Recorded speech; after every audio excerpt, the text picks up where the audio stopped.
घर से बाहर निकली, देखा तो सामने योगेश यानी कि पतिदेव एक बुलेट बाइक पर बैठे हैं।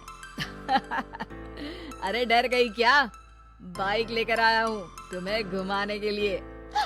सच में? मुझे लगा पटाखे फूट रहे हैं। अरे पटाखे भी फूटेंगे और मिठाई भी बटेगी। माँ को तो बुलाओ। माँ भी बाहर आ जाती है। अरे योगेश बेटा, इतनी जल्दी आ गया? और ये गाड़ी किसकी है? साहब की है? हाँ माँ, तुम्हारा बेटा साहब से कम है क्या?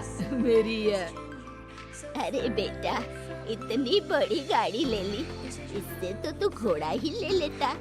महंगी पड़ी होगी ना? माँ महंगी सस्ती छोड़ो और मिठाई लाया हूँ, गांव में बंटवा दो। अरे बंटवा क्यों दो? पीछे बैठो, गांव में बांट कर आते हैं। सब खुश थे।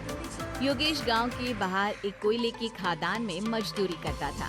मेहनत और अकल से उसने वहाँ ठेकेदारी का काम सीख लिया और सूझबूझ से ठीक ठाक पैसा बनाने लगा। गांव में बात फैल गई कि योगेश के घर धमाका गाड़ी आई है।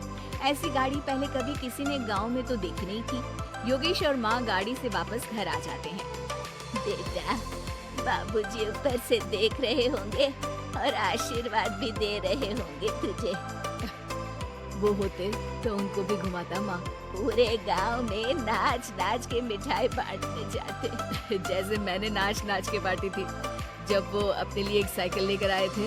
बस बस, बाबूजी दो बात भी सुनाते कि फटफट वाली फटफटी ले आया। सीमा आगे कहती है, अपने लिए तो ये गाड़ी ले आए और मेरे लिए? अरे ये गाड़ी तुम्हारे लिए ही तो है। पक्का मेरे लिए है? अरे पक्का तुम्हारे लिए है। अगली सुबह जब योगेश सो रहा होता है तो उसे बाहर से गाड़ी की आवाज आती है। वो घबरा कर चिल्लाता है, चोर चोर, मेरी गाड़ी ले जा रहा है, चोर चोर। माँ भी जागती है और योगेश के साथ दरवाजे की तरफ भागती है। जैसे ही दोनों बाहर निकलते हैं तो देखते हैं कि सीमा गाड़ी चला रही है। अरे बहू, नाक कटवाओगी क्या? ये क्या कर रही हो? अरे गिर जाओगी, ये क्या कर रही हो तुम? सीमा गाड़ी को रोक कर कहती है, सारे गांव में घुमा लाई, कहीं नहीं गिरी। क्या? सारे गांव में घुमा लाई? अरे लोग क्या कहेंगे बहू? सोचा क्या एक बार? यही कहेंगे कि कितनी अच्छी गाड़ी है। अरे तुम्हारे बारे में। हाँ, कहेंगे ना कि देखो कितनी अच्छी गाड़ी पर बैठी है। बहू गाड़ी रखकर योगेश और सासू माँ के पास जाती है। तुमने कब गाड़ी चलाना सीखा? हमारे बाबूजी के पास पुरानी स्कूटर थी, सीख ली। फिर स्कूल में एक मास्टर जी भी ऐसी ही गाड़ी लेकर आते थे, उन्होंने सिखा दी। हाँ, स्कूल के मास्टर आजकल यही सब तो सिखा रहे हैं। पढ़ाई का कुछ सिखाते तो कुछ भला होता। अरे बहू, अब गाड़ी मत चलाना। हमारे परिवार में कभी किसी औरत ने पीछे से आगे की सीट पे आने की हिम्मत नहीं की है। तुम भी मत करना, समझी? जी समझ गई माँ जी। सीमा सास की बात सुनकर चुपचाप रसोई में जाकर उदास होकर खाना पकाने लगती है। सास सुबह सुबह मंदिर से पूजा करके लौट रही होती है। तभी उसे दो औरतें रोक लेती हैं और कहती हैं, अरे बहू को थोड़े अच्छे लक्षण भी सिखा दो। गाड़ी चलाने निकली थी, गांव की मर्यादा का कोई ख्याल नहीं है। वही तो, अरे पैसे आने लगे हैं तो क्या मतलब कि किसी रीति रिवाज को नहीं मानोगे? अरे समाज में रहना है तो समाज के ढंग से ही रहना पड़ता है। अरे लाज भी नहीं आई बहू को?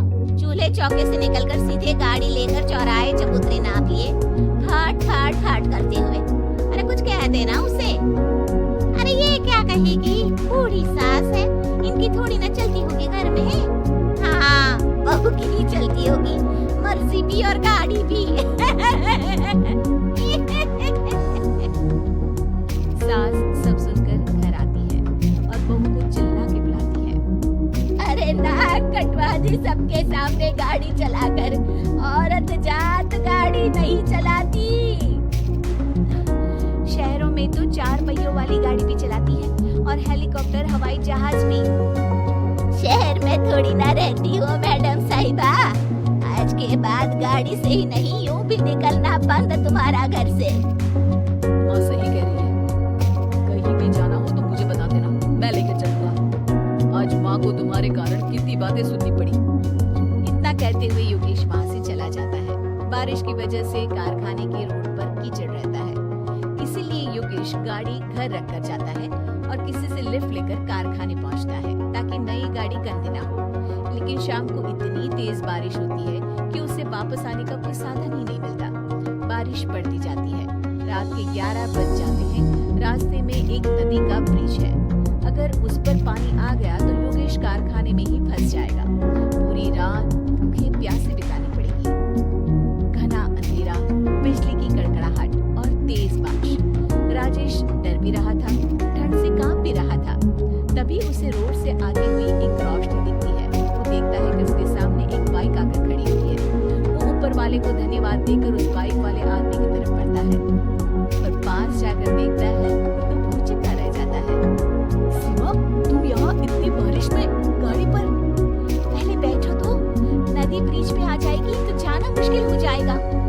योगेश गाड़ी के पीछे बैठता है। सीमा गाड़ी चला रही है। मैंने तो तुमको पहचाना ही नहीं। गाड़ी की आवाज तो पहचानी होगी ना? अरे पर मुझे नहीं पता था कि तुम आओगे। अच्छा किया कि तुम आ गई। माँ नहीं आने दे रही थी, पर हमेशा पति पत्नी की रक्षा थोड़ी ना करेगा, पत्नी को भी तो करनी चाहिए। योगेश को सुबह अपने किए पर पछतावा होता है। उसकी आंख में आंसू आ गए जो बारिश की बूंदों में बह गए थे। उसके बाद सीमा को सास ने और योगेश ने खुशी खुशी समाज की सीमा लांघने की मंजूरी दे दी। अब वो जहाँ भी जाती फट फट